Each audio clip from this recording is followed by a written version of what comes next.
You're listening to the Miracles in Meat podcast. I'm Shane Thibodaux, a fourth-generation butcher at one of the oldest meat markets in the world. My great-grandfather started this business by slaughtering one cow or pig at a time and selling the cuts door-to-door on horse and buggy. Today, our products are enjoyed across the globe. I will attempt to give you some insight as to how we got here and explore the challenges we've had along the way. At Bourgeois, our mission is to preserve our heritage generation after generation through legendary Cajun flavors and the development of relationships, not customers. Since 1891, Bourgeois has maintained age-old culinary traditions that fuel the South Louisiana lifestyle. Over the past 133 years, our Cajun products have gained global recognition, and for tens of thousands of folks around the world, the Bourgeois Cajun Lady logo is a symbol of home. Today, the fourth-generation butchers sit at the 9-foot maple block with loyal customers to discuss the adventures, skills, and passions that guide each of their legacies. These conversations will become priceless resources for future generations of any industry. This is our way of maintaining the spirit, purpose, and traditions of our lost arts in a world of change. 133 years, 4 generations. We're just getting started.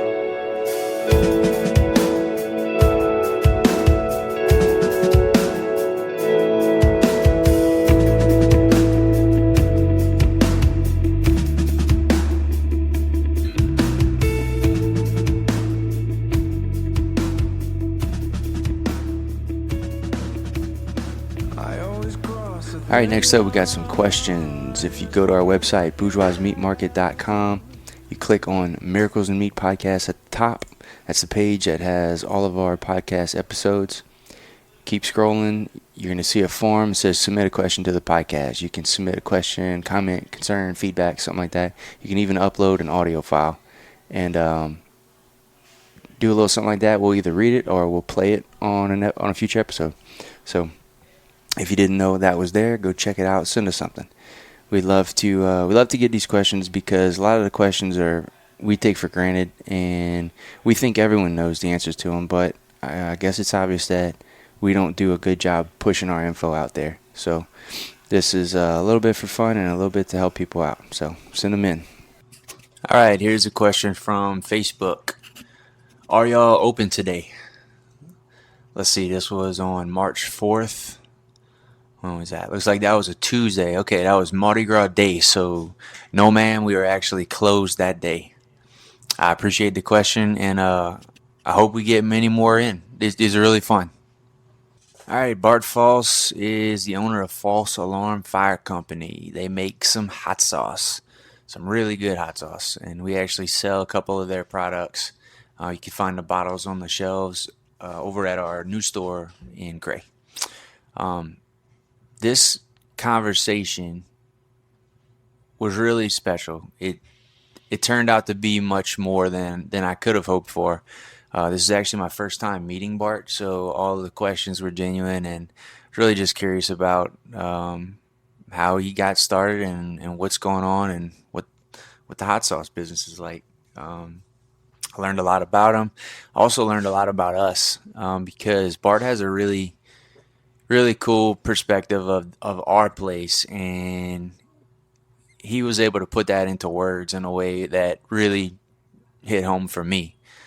So I absolutely get choked up a couple times, maybe near the end, just because of the way he explained the way he saw this place and how it makes him feel to walk in this building. And we take that stuff for granted because we're here every day, and we forget what it looks like from an outsider or from a long-time customer. So really appreciate this, Bart, and thanks for coming in. Hopefully we can get lots of more local business owners and just interesting people here to do the same, have the same types of conversations. All right, let's do it. Got Bart Folse here today with Folse Alarm Fire Company. Bart, why don't you give us a little background on your story, and then we'll kind of get into some of the business side of things and all right, and hot sauce. Well, look, I can give you I'll give you the short version of my story because I don't know if we have enough time to tell the long story. But I'm born and raised in Vacherie. Went to high school at E.D. White, so went to E.D. White and then walked down the street and went to Nichols for undergrad. Studied athletic training while I was there, and then kind of started a job in healthcare, found my way into healthcare administration, have been there for most of my career, and got my MBA again from Nichols in 2016. And in 2021 founded Folse Alarm Fire Company after just a lifelong passion for cooking and Louisiana cuisine and Louisiana culture. My grandpa Potch, he instilled just this love of cooking in me. Goes back to all the times that we spent at the camp together. Sitting around the big pot, sitting around the fire, just having something going. And it's been a passion project for me. So what started out as a hobby in 2021 has turned into a real viable business for me that's now looking like it could become a full-time job here in the near future. That's exciting, man. What year was it again you started? 21. In 21. What did your grandpa do? He was a jack of all trades. He was a welder and a ship fitter. He worked at Avondale Shipyard for over 50 years. But he was also, his father, my great grandpa, he was a fisherman and a trapper only. So my grandpa picked up that way of life, and I heard stories about him, like, going in the morning to cut bait, and then he would run the van around Vacherie to pick up all the guys that worked at Avondale, and they'd go and work a full shift at Avondale. Then he'd get back, and he'd go and like check his traps in the evenings, and man was always working. He had what he called a little garden, but it was probably a 12-acre garden that he tilled everything by hand. He picked everything by hand. Little tiny garden. Yeah, a little tiny garden. And I can remember a lot of afternoons and weekends, me being with him in that tiny little garden, digging potatoes or picking tomatoes or whatever else was in season. And just building that relationship, getting to love the outdoors, getting to love kind of knowing where my food came from and how to craft it all together, whether it was, the tomatoes that were in season or, cucumbers, and learn how to pickle those, and or militons, and, of course the fish and anything we kill when we were on hunting trips or whenever we were trapping. But it was, it was a great childhood for me with him. Where'd y'all do all your hunting and fishing? Mostly Vacherie? Yeah, most of the fishing we did was around Lake des Allemands, like in the bayous there. We crossed the lake and go to Lake Buff pretty regular. And deer hunting, we did mostly deer hunting growing up, and we were in this hunting club up in this little town called Pine Grove. It's up kind of between, I would say, Denham Springs and Amite along Highway 16. My dad's still in that club. My uncles are all still in that club, and I still go a few times a year and hunt with them. And that's where we did most of our deer hunting. Actually didn't start doing much other hunting, other than rabbits and squirrels like everybody else in and around the area. Didn't do much duck hunting until probably I was in high school and then college, and then I've continued that somewhat as an adult. But kind of hunted all across Southeast Louisiana doing most of that. You teach you how to cook? Oh, yeah. Yeah. What do you remember him cooking? He was known best for his jambalayas, and he, in fact, on his tombstone is an engraving with a jambalaya pot that says like Jambalaya King, and that was the one thing I can remember most vividly cooking with him. Jambalaya, yeah. So, outside, or would he cook inside? Oh, it was all outside. All outside. And he'd have these giant cast iron pots that we're all familiar with, these 30, 40 gallon pots. And he never measured anything. Mm-hmm. He would fill his pot with the hose, and he knew he had done it so many times. He knew exactly where the line of that water needed to be in the pot for how much rice he had. He never measured anything out. And man, it was such a feel about it with him. And it was so cool. But I mean, I can remember, like, I'm cooking a jambalaya this weekend actually, and I can remember, like, as soon as I strike up that pot, as soon as I start browning down the meat, I can smell all these familiar smells. And like when you get to that point where you can sort of smell the rice toasting, like before it really like boils up and fluffs up, like you can almost smell like this toastiness of the rice. Mm-hmm. That's such a like familiar scent. Like it takes me back to my childhood, like immediately. Mm-hmm. That's so cool, man. Speaking of like not using recipes, I think that's gonna be lost. Yeah. I really think that's a method of cooking that's gonna just wither away because everyone they're just so rigid. Everyone's so rigid. They need like direction. They need something.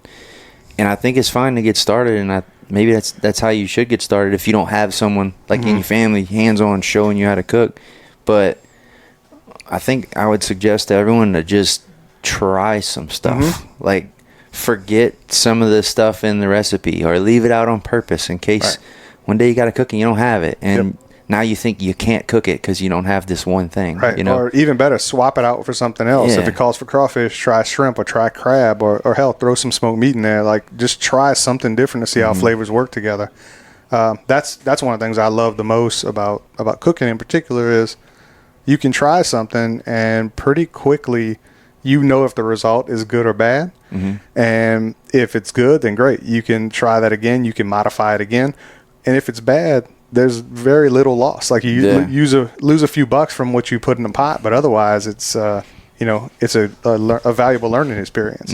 I think that's why everyone around here we're just known for having good cooks around here, because I think a lot of people learn at the camp with papa or with dad or with the uncle, and you just make do with what you got. And if all you have is one onion and a damn stick of butter, like, you're gonna do something with it. Man, that reminds me. I can remember when I was a kid. There was a couple times when we'd be at the camp, and a lot of times when I was younger, I'd stay in with papa, and we would start cooking while all the guys were out hunting, particularly when it was real cold. And I can remember he would get me started. I was probably no older than 6 or 8 years old. He'd get me started chopping onions. And I'd ask me, "Pa, what are we cooking that night?" He's like, "I don't know, but it starts with onions." That's it. That's the way to learn. I think that's the way to learn. All right, let's get into a little bit of the hot sauce business. Yeah, man. Dude, first, I guess I don't know anything about it. So tell me, give me some history of hot sauce, if you got anything like that. So, I don't think it's a stretch to say that, the history of hot sauce begins with Louisiana. At least any relevant hot sauce. Hot sauce has been around for thousands of years, as is most of cuisine and most of the influences of Louisiana cuisine. But when you think about kind of a modern hot sauce, you think about the hot sauces that are on the table at every restaurant around the world. You think of Louisiana style hot sauces. Tabasco deserves a lot of credit. They were the ones who really figured out and got it started. Commercially getting hot sauce out to the masses. Then there's been some other brands out there who have done a phenomenal job. Crystal, Louisiana. Bruce Foods and some of those guys, kind of all clustered around that Acadiana mix. So rich hot sauce history here throughout the state, and it's sort of ingrained here in the culture, and it's one of those foods that not so much I've found in like Cajun households. When you think Cajun food, if I were to ask you, what's one of the ingredients that's quintessentially Cajun, you don't necessarily think hot sauce first. But if I asked anybody from outside of this region what makes Cajun food, they're immediately going to hot sauce. They're going to cayenne pepper. They're going to something that represents the spice and the that bold kind of pungent flavor. And so hot sauce has always been a little intriguing to me as a condiment, even though truthfully, in my house before I started making hot sauce, I didn't use a whole lot of hot sauce. Yeah. What kind did you grow up on? I grew up on Louisiana or Crystal. Yeah. I was always stuck on Louisiana, I guess. Yeah. Papa? Yeah. Same? Yep. Yeah. Yep. Okay, so what about in our area? Is there any kind of history in our local area? Not really. I mean, there's the history that I can recall, and from best that I can tell, is there's a lot of local folks who would grow either cayenne peppers or Tabasco peppers, or even those little ornamental peppers, and they'd make piment vinaigre, so they'd make pepper vinegar with it, and that was sort of their substitute for what we consider hot sauce. Most people think of hot sauce as I'm just going to top a dish with this to add a little spice and a little vinegar. Well, I think all these kind of local cooks, like that's what they use. Like that's what I can remember from my childhood growing up, and from, the best of my ability trying to dig it all up. That's the best that I can tell that this region does and does well. And that's kind of all across the state, but that's the one thing that seems predominantly in the river parishes and in the Bayou region is this Piedmont vinaigre, but not a lot of real hot sauce presence.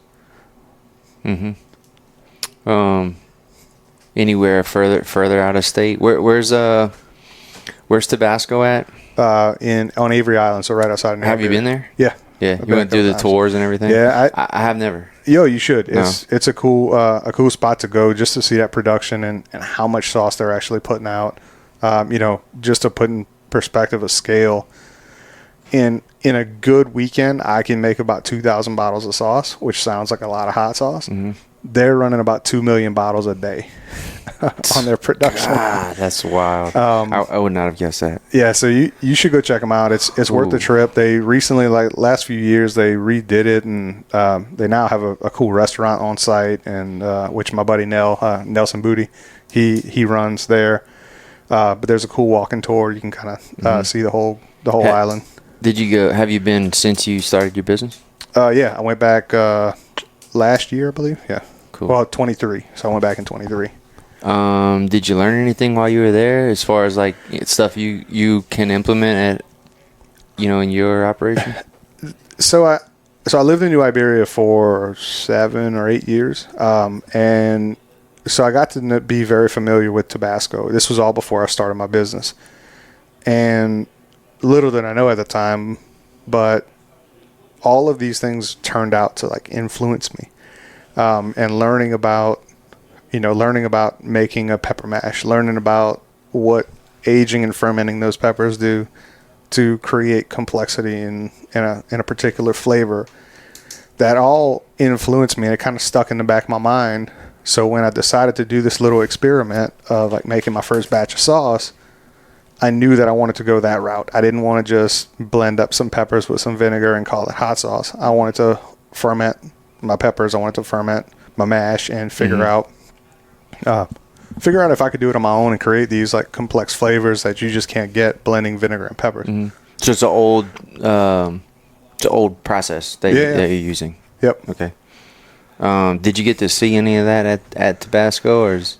Yeah, I was lucky enough in a couple of the jobs that I had. I got a few like behind the scenes tours at Tabasco, and really was able to see what they do on a whole different level. Being able to actually get up close and personal with some of the barrels and see how they're barrel fermenting all of these peppers. So they say that they're just aged, but the reality is that they're fermenting in those barrels, and that's what's creating the complexity of flavor.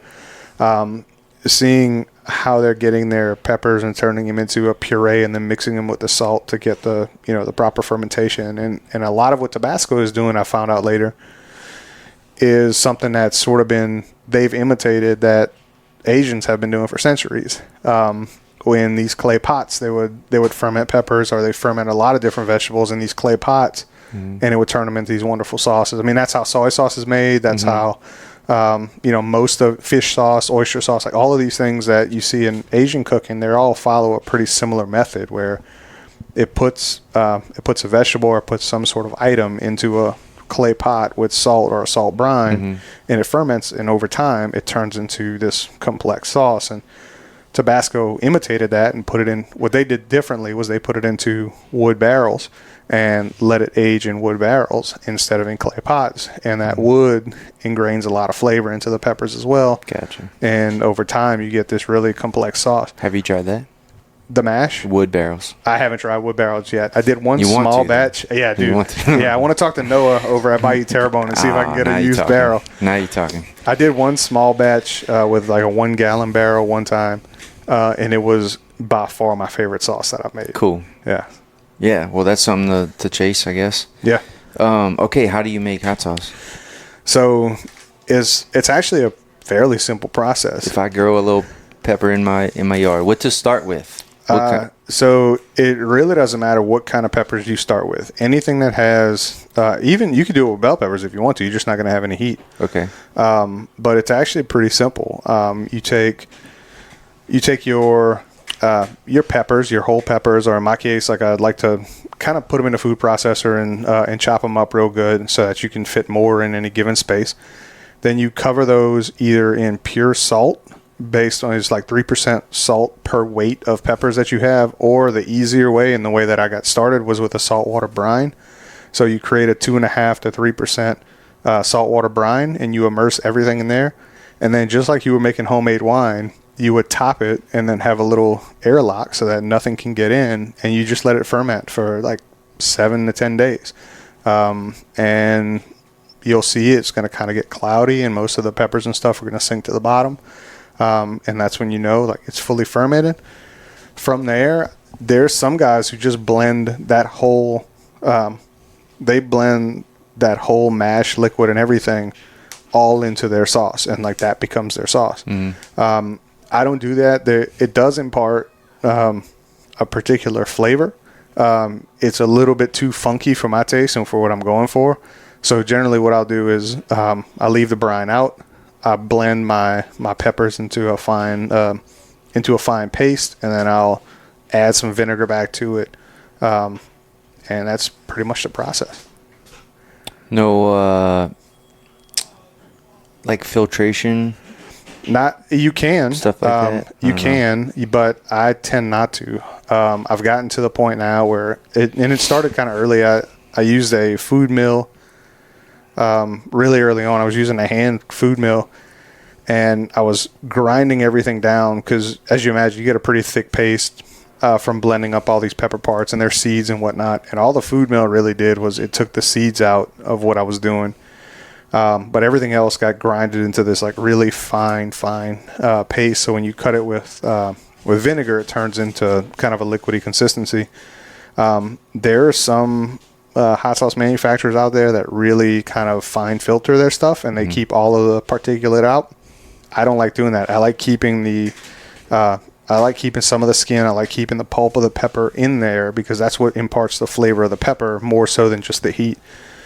And you can even, sriracha is a good example, but there's just blended up seeds in there. So you can, you can just blend it real fine, or the finest you can, and turn it to a pretty good hot sauce.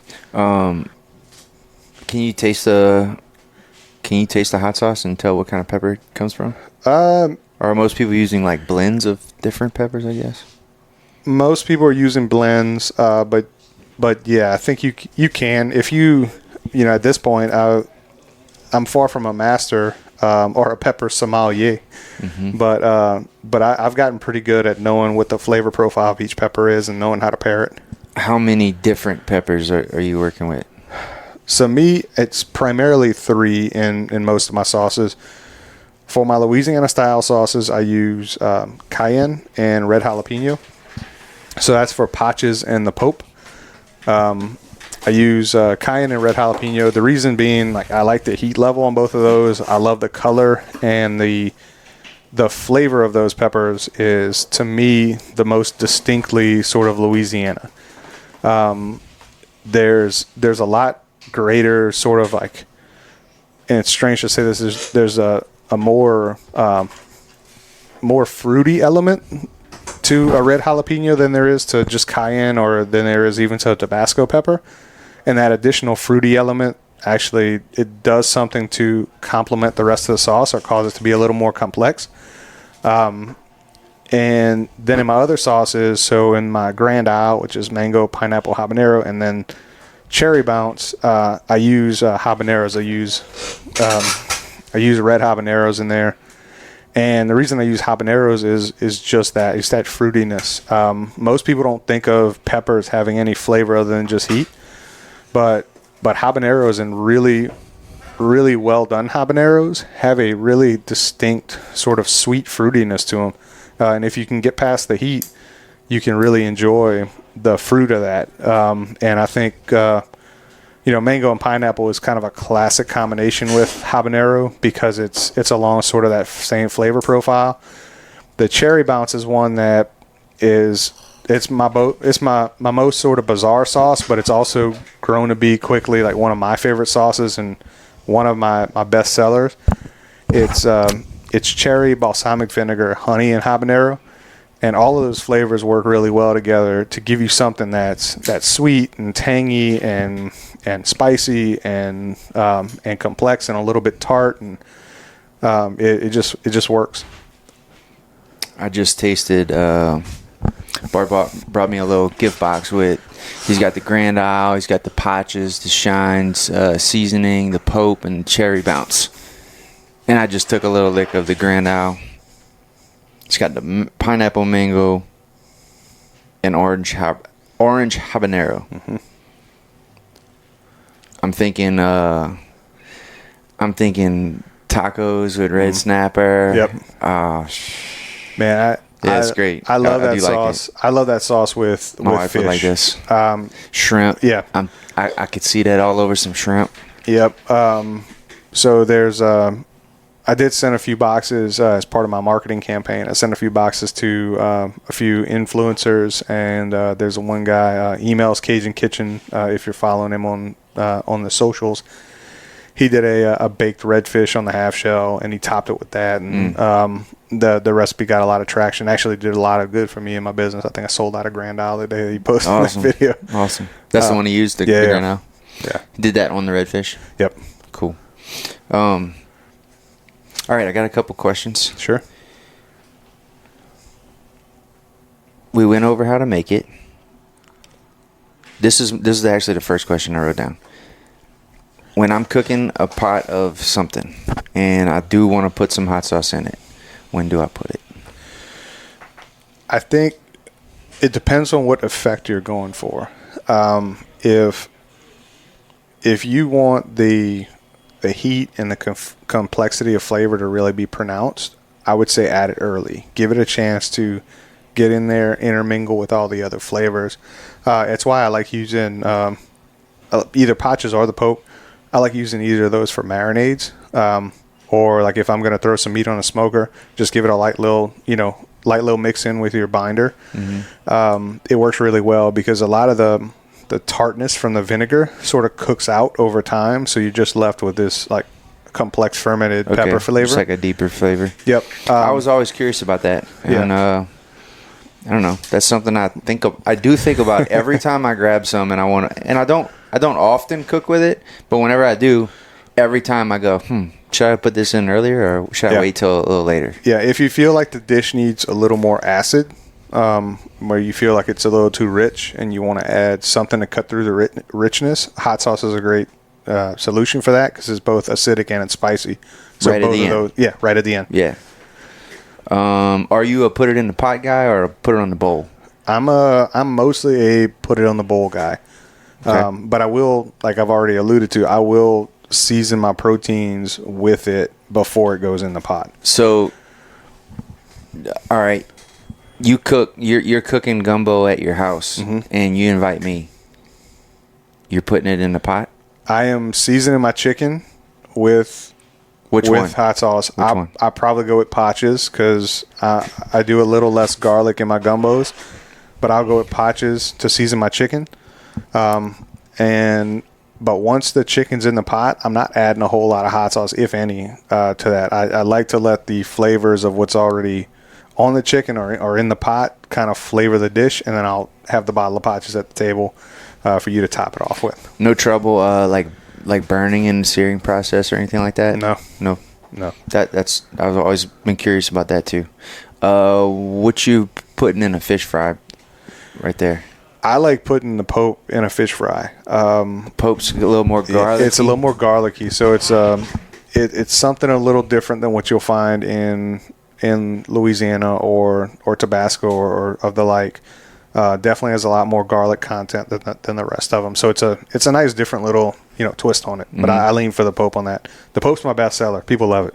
Yeah. Was that the first one you made? No, Patches was the first one. And once I mastered the recipe for Patches, I decided, or I got so many requests, mostly from my dad bugging me, to make a garlic hot sauce that I made one that I swear I thought I was making it so overly garlicky that nobody was going to like it, just because I was trying to shut my dad up, and everybody loved it. Basically what I did was I took one batch of paches and I dumped 30 pounds of roasted garlic into it and blended it all together, and people fell in love with it. So that's great. And then what about the cherry bounce? Was that going on? So cherry bounce is one that before I ever started making hot sauce, I would make this pepper jelly, like habanero pepper jelly and balsamic vinegar glaze. Anytime I grilled pork chops, that was my go-to sauce for it. And as soon as I started making sauce, I was like, I got to figure out how to recreate this and put it into a bottle. And cherry bounce is what I came up with. It originally started with ghost peppers, because I got some ghost peppers from a friend and wanted to try to make something, and I was like, the sweetness of the honey and the cherry, that'll kind of balance it out, but it was still a little too hot for most people. So then I found these it's a red Savina habanero is what I use, and the red Savina is a particular strain of habanero that was actually bred to make the ghost pepper, but it's very, very fruity. So I wanted to try those, and it's about half the heat of a ghost pepper. Blended it all in, using a lot of the same flavor profiles. And man, I have fallen in love with this sauce since day one. It's shockingly versatile. Like I wouldn't top your white beans with it. I wouldn't top your gumbo with it, but it works great with grilled meats. It works great. People love it with like charcuterie boards. They love it with like the old cream cheese presentation and just pouring some of that on top with some wheat thins or something. Cool. I've used it as salad dressing. It works in a lot of different ways. It's a solid sauce. It's probably the one I'm most proud of, I should say. Awesome. And okay, so you kind of answered my question. You said your dad kind of demanded one of the flavors. Yeah. How do you deal with that? I'm assuming you came out with paches and then the Pope right after? Yeah. So you came out with 1, 2, and then I'm sure you got buddies or family members, and everyone has an idea for you, and they say you need to do this. How do you handle that? Yeah, it's a delicate balancing act, but I will give my friends and family a lot of credit, because they're all good cooks in their own right. So when they make a suggestion, it's one that at least lands with me. I don't know if I take them all to heart, but I at least like listen to them for a second and try to see if there's any merit to what they're suggesting. And they've all got ideas, but most often what it is, it's like they'll try something. They're at a restaurant and they'll try a particular sauce, and they say, man, I just had this amazing thing. Like, what do you think about making something like this? And then my brain kind of noodles on it for a little while. And sometimes I figure out, like, I can't do that, like, for whatever reason. Or at least it's not worth the hassle to do it right now. But more often than not, like, after a little while of noodling on it, I'm like, you know what? Like, maybe I can't do this, but let me tweak those. Like, that flavor profile is interesting, or I think it would be interesting. Let me try something else that's kind of in this ballpark, and that's what I come up with. Is your wife the end-all, be-all taste tester before you say this is it? She never tastes anything. No? Oh, no. No, I think she's afraid to be the guinea pig. Once it's in the bottle and it's gotten the seal of approval, she's all in, but she doesn't taste test anything for me. I have this great group of neighbors, our whole neighborhood. We get together all the time, and all my buddies there, I trust their opinion when it comes to food. You got a board. Yeah, so I have a board. I think that's important. Yeah, and for a while there, they were the ones who were just eating all the raw peppers that I was having mailed to me, because early on I couldn't get peppers. So where do you get your peppers? So there's a farm out of Florida now that I get everything from, because it takes such a large quantity of peppers that none of the local farms grow enough peppers to be able to support it. For instance, it takes about 40 pounds of cayenne peppers to make 5 gallons of sauce, or 5 gallons of ferment, which will yield about 2.5 to 3 gallons of sauce from that ferment. So it just becomes so much, because if you ever picked up a cayenne pepper, it weighs nothing. So if you think about what 40 pounds looks like, it's a huge box. But there's some specific forms in Florida that all they specialize in is peppers, and I get them sent to me from there, and the rest we handle. Are you constantly trying new peppers, or like thinking about new peppers, or are you going to stick with your 3 that you like?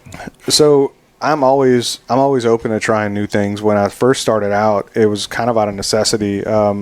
So the business started very, very quickly and very, very organically. It started with my dad and his friends. My dad grew some pepper plants with the intent of just making some pepper vinegar. And I made... And what you call it? Piment vinaigre. Piment vinaigre. And I made enough of that for me and my dad and for everybody else. And then we had peppers left over. So I just said, you know what? Like, in the spirit of experimentation, let me try to make hot sauce. I've never tried before. Papa never made hot sauce, but hell, like kind of what we were talking about with food, it's a pretty easy thing, and it's a low risk thing. If it's terrible, then so be it. Well, the first batch was great. And I brought it to my dad and his friends, who have this sort of old man's cooking club that they get together seemingly every night and they cook. So they tested it and they loved it. So I kept making hot sauce, and then they started bringing me peppers from their garden, and then peppers started showing up on my doorstep with notes in them that said, try making some hot sauce. And then before long, within 6 weeks, I had filed my LLC paperwork. I had launched a website, and I was turning this thing into a business, but I had not figured out where I'm going to get peppers from. And you didn't tell your wife yet. Yeah, I didn't tell my wife. I had no idea where I was going to get peppers from, so I started sourcing them from any place I could find them on the internet, and I was getting a whole mixed bag of different things. And that's when I did the most of my experimenting, was really early on. I tried super hot peppers to see what I can make, reapers and scorpions and everything else. I tried some really weird peppers that are kind of rare and that, no one really commercially produces to any great degree.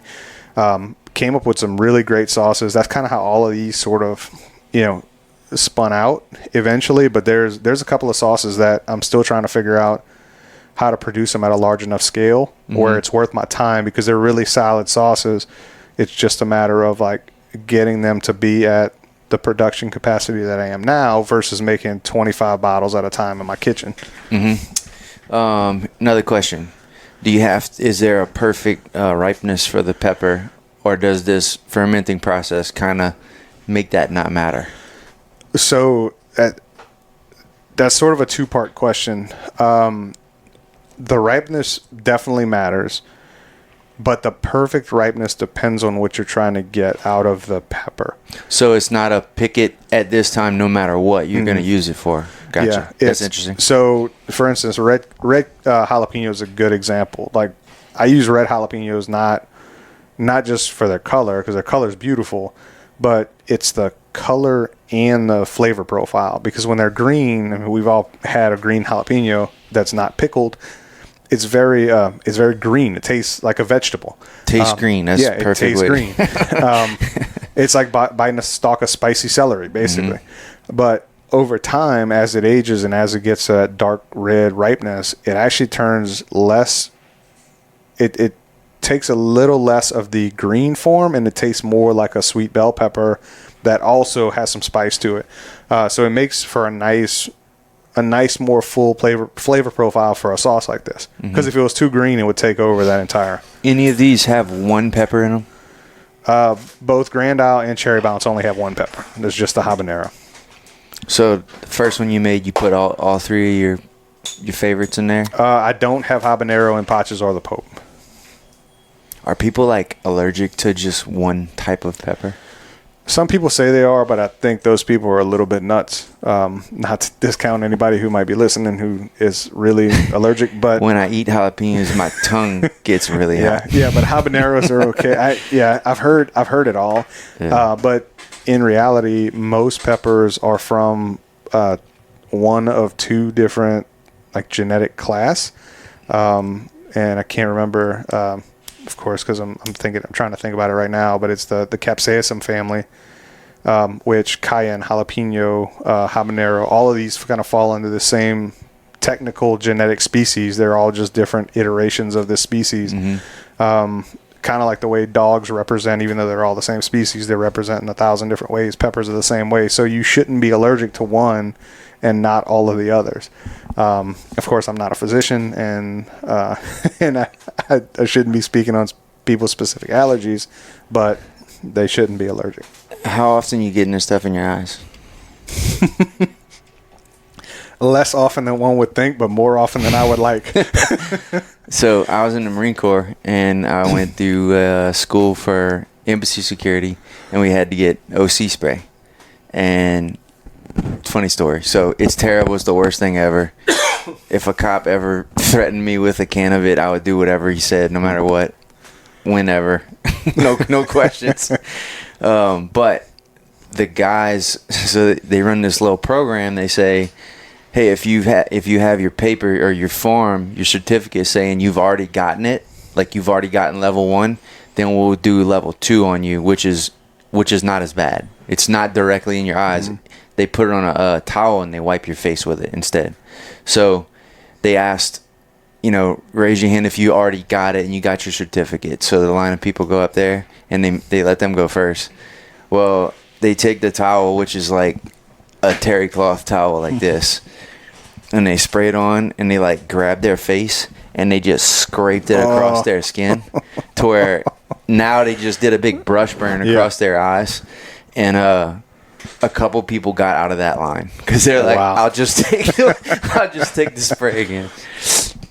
So yeah, imagine you do it in your house? Not anymore. I don't. I have an actual space that I have dedicated to this. I was going to ask, how does it leave the atmosphere in the there's a reason I have a dedicated space for it now. That was one of the things where my wife just like drew the line. She was like, we cannot do this anymore. Do you need like vent hoods? Oh yeah. My favorite story about this is I was preparing, this was back in August. I was preparing for the Louisiana Restaurant Association show, which is huge show, a bunch of industry folks there. I was trying to prepare to get as much sauce as I could prepared for that show. And I was working late one evening in the shop trying to bottle some sauce. And, I'm stirring in my kettles, just trying to get it up to temp for pasteurization. And it's right at temp. It's like 155, 157 degrees. And I'm stirring in it. And I swear this has never happened to me before. But a big bubble like came up from the surface of the kettle and it popped right in my face and pepper sprayed me. And so for 10 minutes, I'm like over the sink trying to wash out my eyes, trying to make it work. And finally, I can see out of one of my eyes. My right eye took it worse than my left, so I can see a little bit out of my left eye. And I get back and it's at temp, and I'm letting it hold temp, for the amount of time to get it all pasteurized so it's safe to go in the bottle. And the time's going on. I still can't see anything on my right eye. So I'm like, you know what? Let me start bottling. Because I got to get through this tonight because I'm on a hard deadline. Like LRA's in 48 hours, and I still got to bottle and label all of these things. So I start bottling, and I'm like 3 bottles in at that point. And my spigot on my bottler gets clogged. So I'm like, what the hell? So I try everything I can. Like I'm sticking wires up into it, trying to unclog it. I can't get it on. So at that point I was like, I only have one solution. I have to take this entire kettle that just pepper sprayed me and I have to dump it out. I have to wash the whole thing out. I have to take the spigot apart and I have to clean it out. And I did that. And then I had to pour everything right back in, all while having one eye. So I had to go through the pasteurization process twice, all while having one eye, just to be able to bottle that night. And it was like 1 a.m. by the time I got out of the bottle. And I made it. How's everyone take the company and just what you're providing when you go to these types of events? It's been almost alarmingly positive, because I'm sure like you guys, like you expect that there's going to be people who don't like your product, for whatever reason, like whether they're, in your case, whether they're like staunch vegans or like they don't like smoked meats or whatever the case is, like, in my case, I expect people not to like my product. And I'm often shocked at how positive the reception is. And like LRA was a big one for me, more than just sales, just in my confidence and my ability to actually make this, something real and a viable business. Because when I went there, you've got some of the best chefs in Louisiana, some representing some of the best restaurants in Louisiana, at this show, and they're coming through, they're tasting the sauce. And when I've got the chef from August coming in and saying, or from Restaurant August coming in and buying like four packs of sauce because he likes it so much and he wants to bring it back and experiment with it, that tells me he believes in it. When I've got one of the best kind of friendships I kicked off at this LRA show was with Chef Erin Miller. So she's from Boston. She was there cooking in the Great American Seafood Cook-Off, and I don't think the guys from Gator would mind me telling this whole story, but I was talking to Brian from Gator. This was right as the conference was getting started. I was at his booth and we were kind of chatting, and Chef Erin came in just in a panic and she was looking for an ice chest. So she flew in from Boston with a bunch of seafood that was in a foam cooler, and it got damaged on the flight.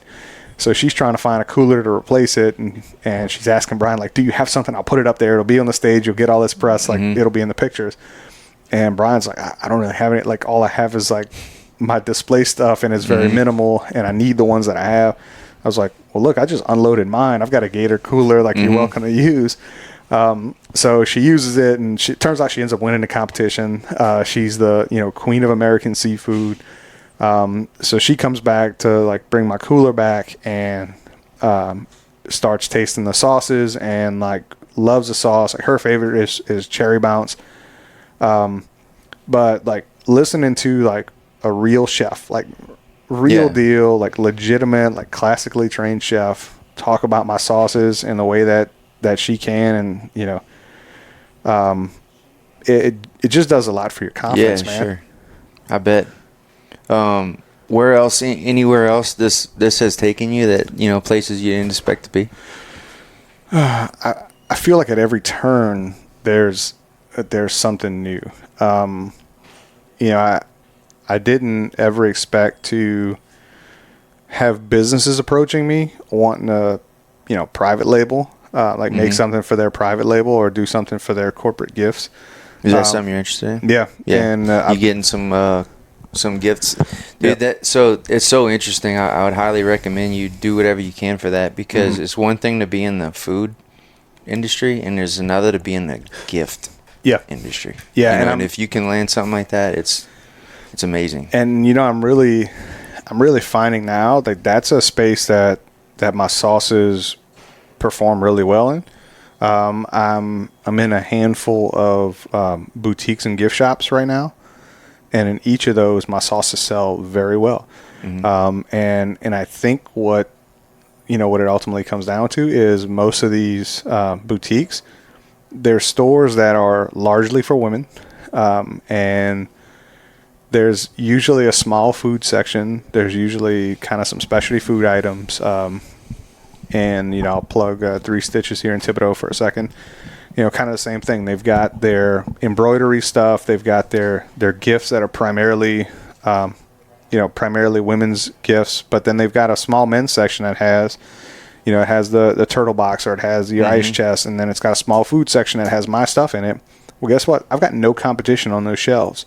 So when a wife walks in looking to buy a gift for her husband and doesn't want to spend the money on the turtle box, but she realizes for a smaller budget she can buy like one of these small soft coolers and a hot sauce gift set. Well, she's grabbing that all day long. And Three Stitches has been one of my best partners in the in the history of my business, just because they've constantly reordered and they've been so loyal and dedicated to me. Yeah, that's a great partnership to have. Where's the name come from?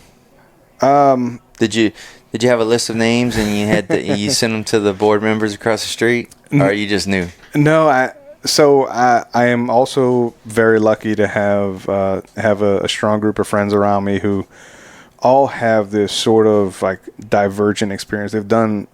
I have friends that literally represent every specialty and every profession, I think, on earth. And one of them happens to be a specialist in marketing and branding.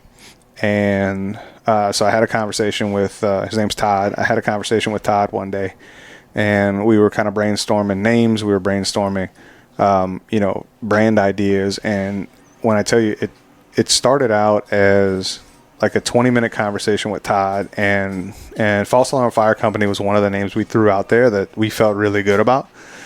And then we talked a little bit about what we wanted the brand to convey, and what we wanted it to represent, and we wanted what the look and feel needed to be. And I kid you not, within 48 hours, he sent me this full like digital branding package with like logo variations and potential label designs, which is actually where I drew a lot of inspiration off my current labels, was from those original designs. And so far Todd's advice has like really stuck. It's been solid. That's awesome. I remember before Gator, when it was a thought, I remember talking on the phone with Mitch for, I don't know, 2 hours one day. I remember just walking around my backyard, and we were talking logos and like image design, brand stuff like that. But it's crazy, and look at him now. It's awesome. Let's see. What's the best one of these to put on a boudin burrito? I think that's going to depend. That's what everyone really wants to know. So I would say if you are a big time traditionalist, you're going to want to go with the Pope. I think that'll be the consistent people pleaser that out the door every time. Like it's going to deliver every single time. That's what you'd bring to a competition or some kind of.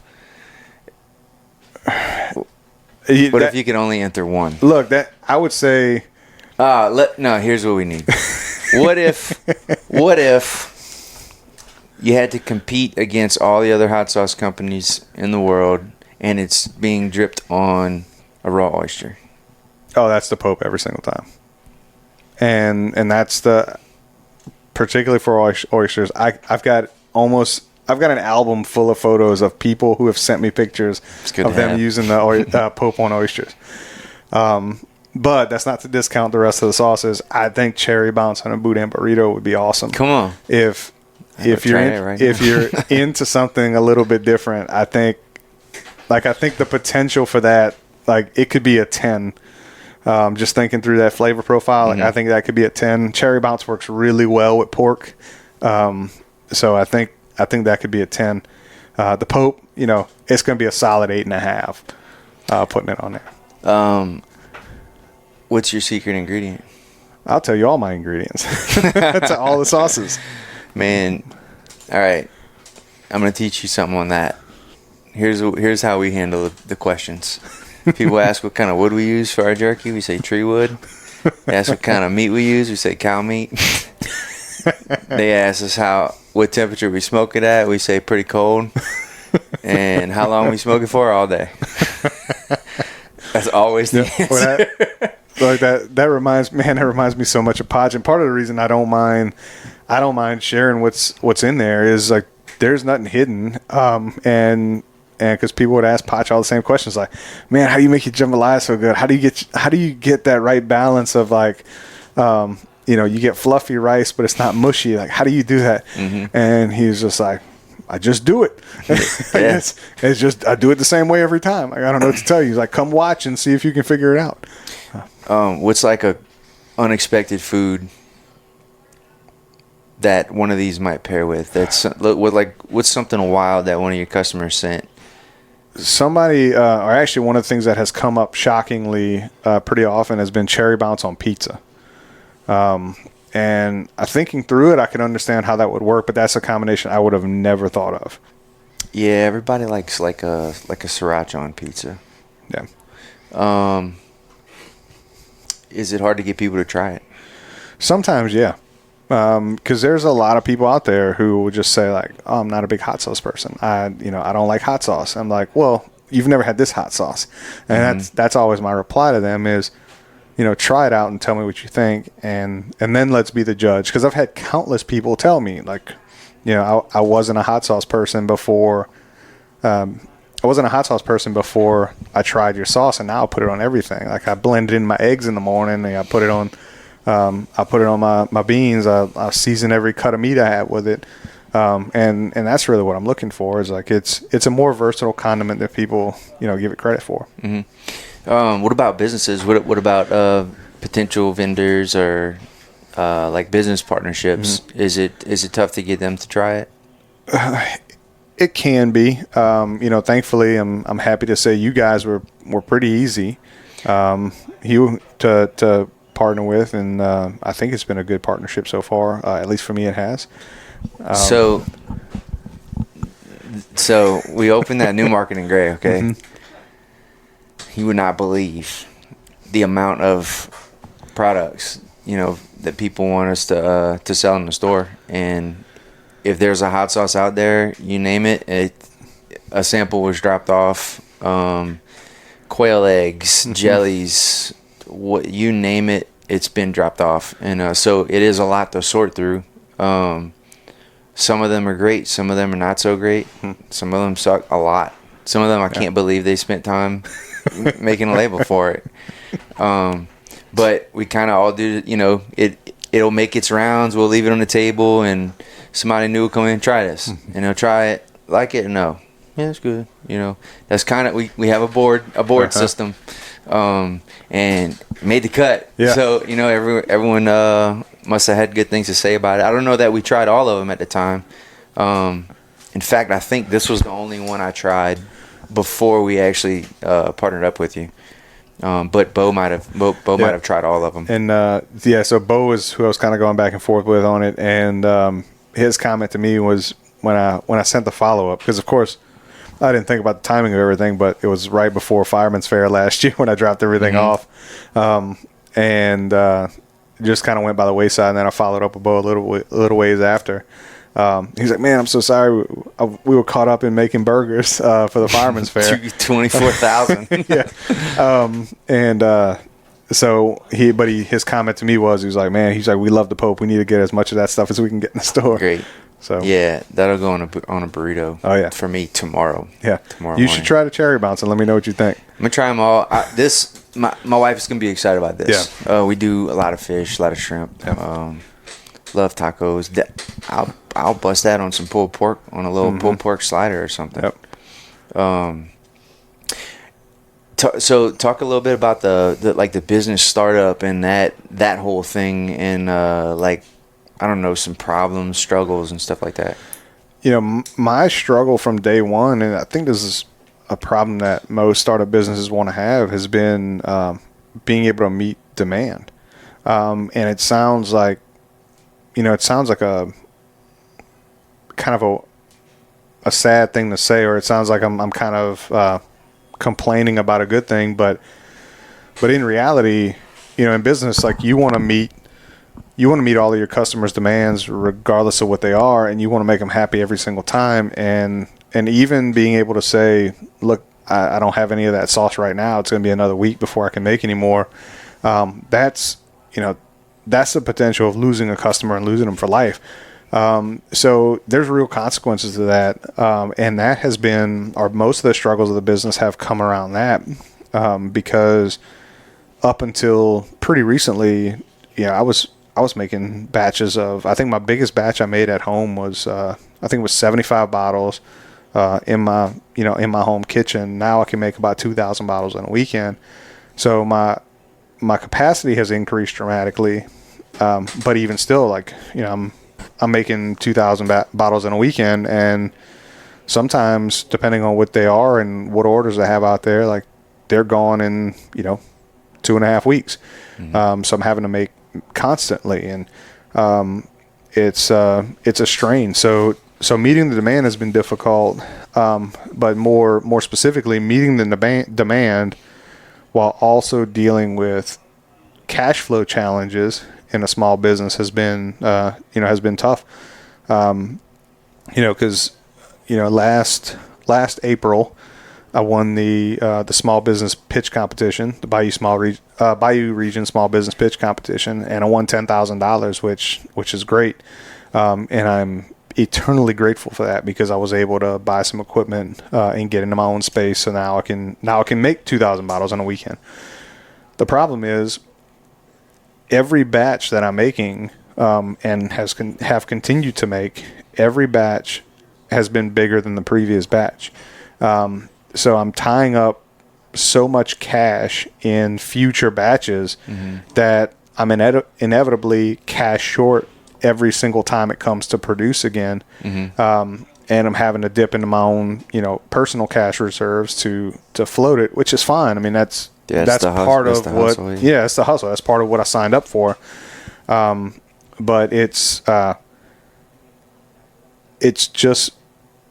good to know, it's reassuring to know that I have the demand for the product, that if I were to partner with someone else to help with the production capacity issues, it's good to know that there's some pent up demand out there that if I committed to, a large order or something like that, that I'd be able to move those fairly quickly. But at the same time, like, even that is a big jump. I've considered going the co-packer route and have talked to some folks about it. None I can really mention here right now, but most of those have a minimum order quantity of 10,000 bottles, and that's 10,000 bottles of a single sauce. So trying to tie up the amount of cash it would take to make 40,000 bottles of hot sauce on the potential for sales is, it's a big risk. So I'd love to do it tomorrow, but at the same time, it's like I have to make sure that I'm good with it, that I really believe in the demand that's out there. I have to make sure my wife's good with it because it's going to obviously that's something we're going to have to finance personally unless we wait a lot longer to do it. But waiting a lot longer to do it means that we're potentially losing out on customers with every passing day or week or month. Interested in any investors or anything like that? I would entertain it for the right investor. Yeah. I've got to make sure that it's one of two things. It's either going to be an investor who is truly silent, that trusts me into making the decisions for the business to make it work, or it's an investor that can add value within the industry. So someone who has distribution ties, someone who has production ties, someone who can help me with navigating the industry would be helpful. But I'm going to be very, very picky about considering investors. Good to have out there. Someone might hear it and say, I'm game for that. Yeah. How do you deal? You're talking about like scaling up and right now you're doing a bigger batch every single time. How do you find the math checks out on scaling up? Does it? Or do you write it all down how it needs to be, and then you make it and you taste it and you say, that's off. I know that's off. So I have what's the best way to put this? The math mostly checks out. When I just go kind of one for one with the bigger batches, it gets it pretty close for me. So then it becomes in effect me tasting versus previous batches. And that's what you have to get good at. And that's a big reason, like when it comes to investor stuff or even the co-packing thing, like I'm not 100% confident just like turning this thing over because they're not going to be testing every batch the way that I am versus versus previous batches. And I know that like when I blend a bottle of sauce, if I blend it right away, it's going to taste different on that first day that I blend than on the second and the third day. It's also going to taste different, like a little different after pasteurization. And I know what it tastes like at every one of those phases. So I can kind of monitor and measure how it's supposed to taste just from memory and just from reflex. And I wish there was a better way for me to quantify it, but there's not. At this point, like it's just on that previous taste because I have it locked into memory. It's a little bit of art in there. Same thing with everything we cook. It's hard to trust a new guy to come in and cook, but like right now we have a cousin of ours. he's learning. He's learning all of it. He's making the boudin himself. He's seasoning it. And we kind of just started in baby steps to where we're kind of back there, doing it. They're watching. Mm-hmm. Then they're doing it, and we're watching. And then, we taste every batch and might go back there, add a little more salt or something because the math doesn't. Yeah. It doesn't check out. It's just too many variables. So we'll go taste, and sometimes it just, hey, stir it for 5 more minutes, mm-hmm. and that's it. Sometimes it's all wrong, and then you got to figure out a way to. They have to understand what you're thinking over these batches after batch after batch, and then eventually they start getting it. But that's mm-hmm. a lot different than sending a spreadsheet to a company and say, "Hey, make this. Right now, make 10x." Yeah, and you triggered a different thought for me, because this is a small batch product. Like even if I get to the point where it's like a 10,000 bottle batch, relative to the rest of the industry, that's still small batch. Mm-hmm. That conceivably can be done from one form in one picking of peppers, but there's natural variability that happens when you're doing it that way. So things are going to be a little bit different from one batch of peppers to the next. So for me, there's some things that I can control within that variability. There's other things I can't. Some batches of peppers are just hotter than the others. Just like for you, like some, if you get pork or beef from a different supplier one time versus another, it may be a little fattier or a little leaner, and all of that's going to impact your final product. It's the same for me with pepper supply. And sometimes the peppers will be a little more fruity and a little less hot. Sometimes it'll be a little more hot and a little less fruity. And just, again, like having the memory to be able to get it just right is a little bit of an art. I thought of a question while you were saying you're talking about picking peppers. Mm-hmm. How many peppers are in a peck?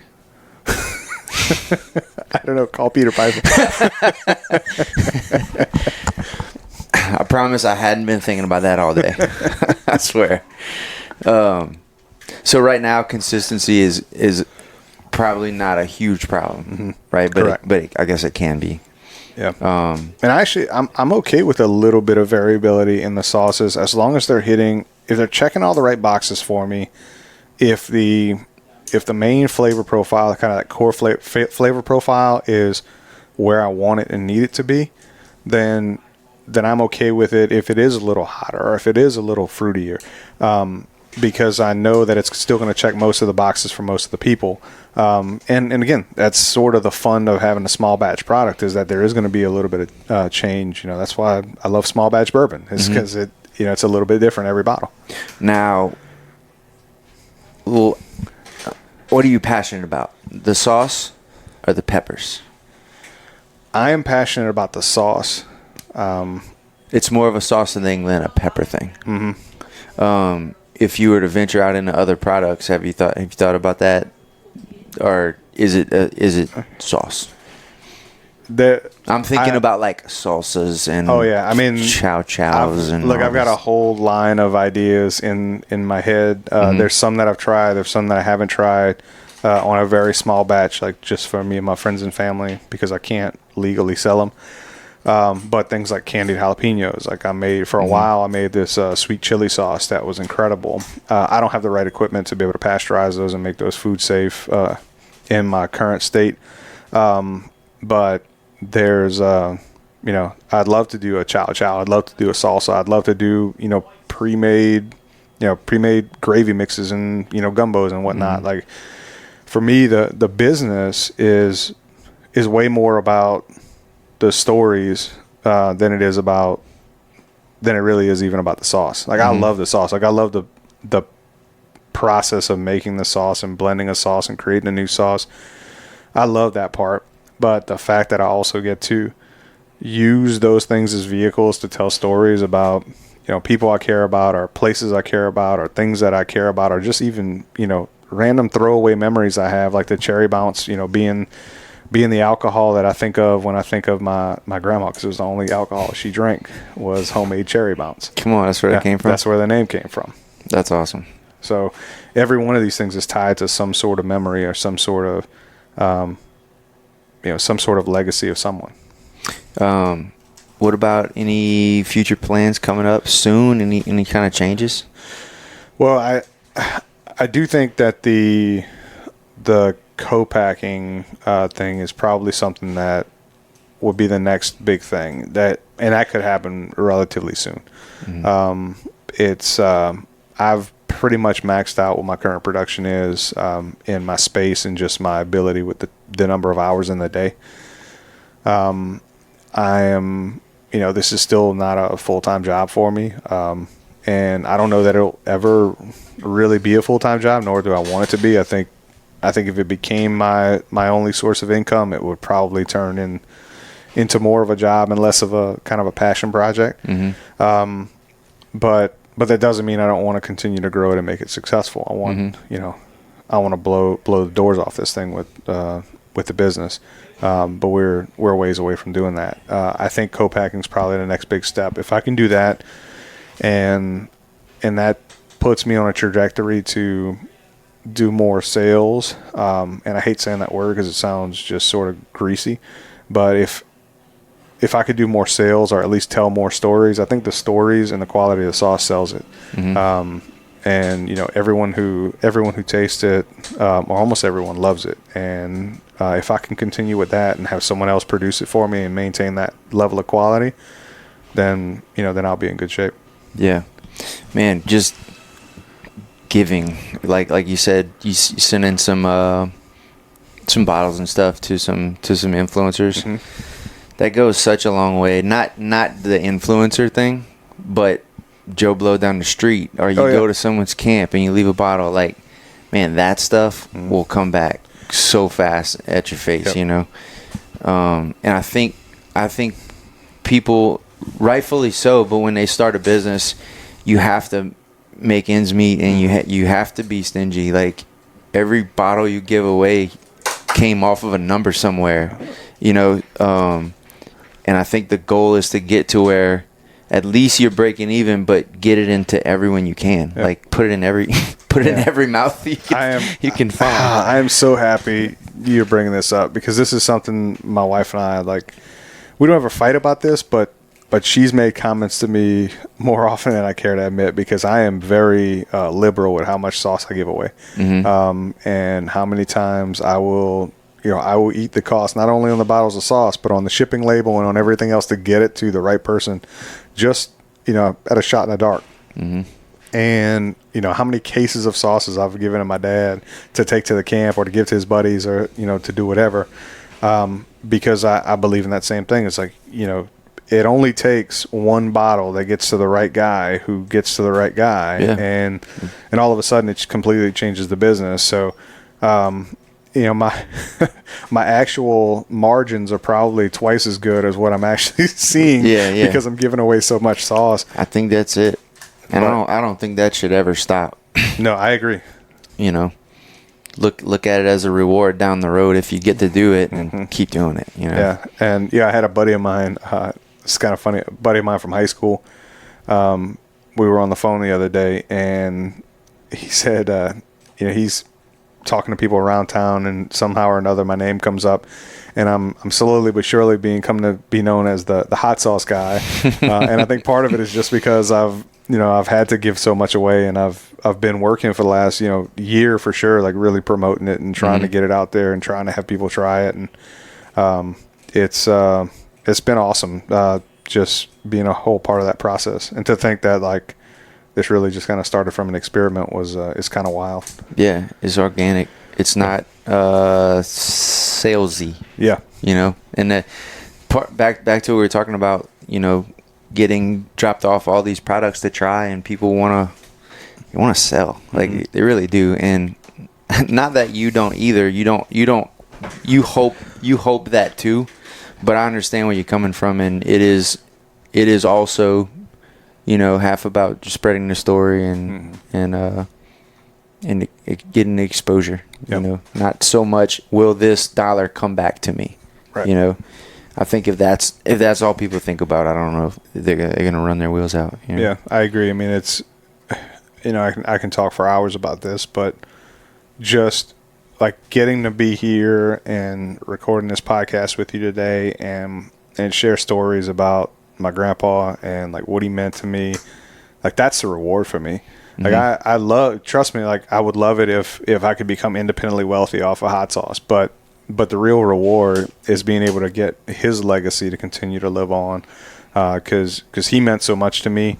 And being able to, represent him and carry on his legacy this way, it means the world to me. The fact that my 3-year-old daughter, who never met him, can look at a bottle of hot sauce and say, that's Pawpaw Potch. And I like Pawpaw Potch when I eat hamburgers. Like that makes me tear up. Yeah. Because like, it makes me know that like I've done a good job of making sure that she knows who my influences are, because that's just going to continue on that legacy for generations, hopefully. I mean, you got a little tour of this place, and I'm sure you've seen it's barely holding on, and it's rough, man. It's a rough thing to look at, but I like for people to look at it, because, my grandpa grew up across the street, and, I deal with all the same emotions that kick-started you with that relationship, but there's something to be said about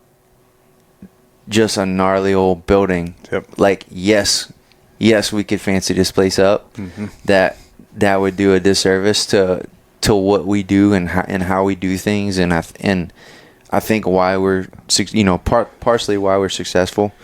But you have to find a way to show a new hire, like, here's who we are. Like, I need you to understand. I know you had our jerky and you eat our burger at the fair every year, and your dad gets our sausage.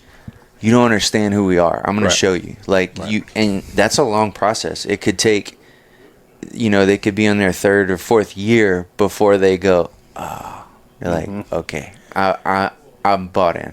I get it, and it's a long, slow process. It's not all, and you can't let everyone into all the stories, on day one, but you want to. Yeah. So, partially that's kind of what this is doing. People can kind of go study up on their own and hear some of these old stories about Pawpaw. And we have a huge family, and everyone has always heard some of the stories, but you always, some of the parts are left unknown. And hopefully that's kind of what this is doing. One, for us. 2, for our kids, our grandkids, our great-grandkids, and then our customers. Like, you take for granted how special or how cool, I guess, some of the little stupid things you share. You share this one thing, and then someone from California struck up a memory of something that happened 20 years ago, and now they're thinking about the time they passed through Thibodaux with their uncle. Like, because I posted a picture of a door, like, but it's real. It really is real. Yeah, this place feels historic to me. And I'm so happy I got the chance to walk through with you, because I know to a lot of people, like you said, like they'd walk in and like, this is nothing about this place is impressive. But the comment that I made as we were walking through, and I can't remember if it was like the processing room or the cooler or whatever, but just to see the literal wear between, like in that little walkway right there, me thinking about like all the steps that have been taken, like all of the work that has been done between those 2 rooms, and that to the point that you can literally see it in the concrete floor. Those kinds of places astounded me. And I want for every business like this to be able to succeed and tell its story. I want to build a business like this, truthfully. I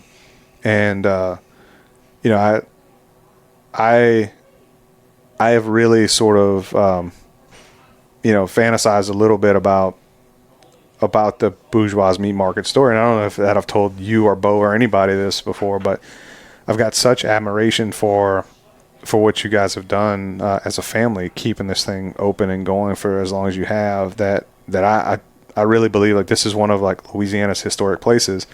I had a group of buddies come from all over the country, November of 23, I had guys in from Ohio and Texas and Portland, Oregon, and all over the country, literally, and from all different walks of life. And they had 2.5 days in the Bayou region, and one of our stops was Bourgeois, because I knew like they were not leaving here without coming.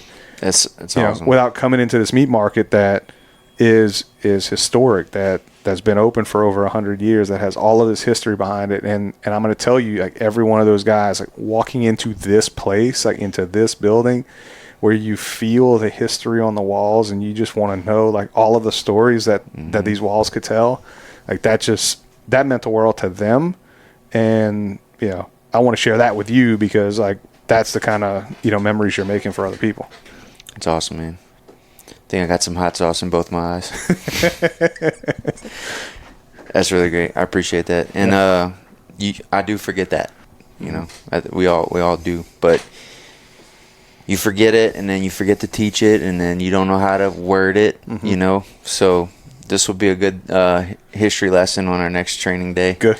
but seriously, like, to let a new hire watch something like that and say, this is what you're signing up for when you get on that counter. It's big.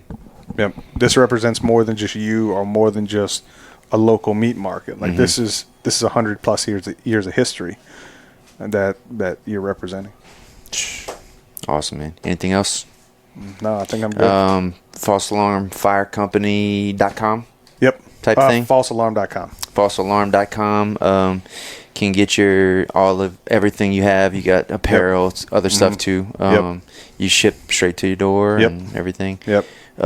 We're selling it at the meat market in Gray in the little retail section. We've got all 4 of the sauces. Do we have the seasoning as well? Not the seasoning yet. Okay. Got all 4 sauces. Got all 4 sauces. Slap that on a boudin burrito. Want some oysters. Facebook, Instagram, you're reachable. Follow me on all social media. That's where I post any updates. If I do any limited run batches. When we're recording this, I just released a chipotle sauce for pre-order. But by the time it actually releases to the masses, I don't know if I'll still have any left. But if you're hearing this, go check if you want to order a chipotle sauce. Cool. Thanks, Bart. Appreciate it. Thank you, man. Appreciate it. Incredible.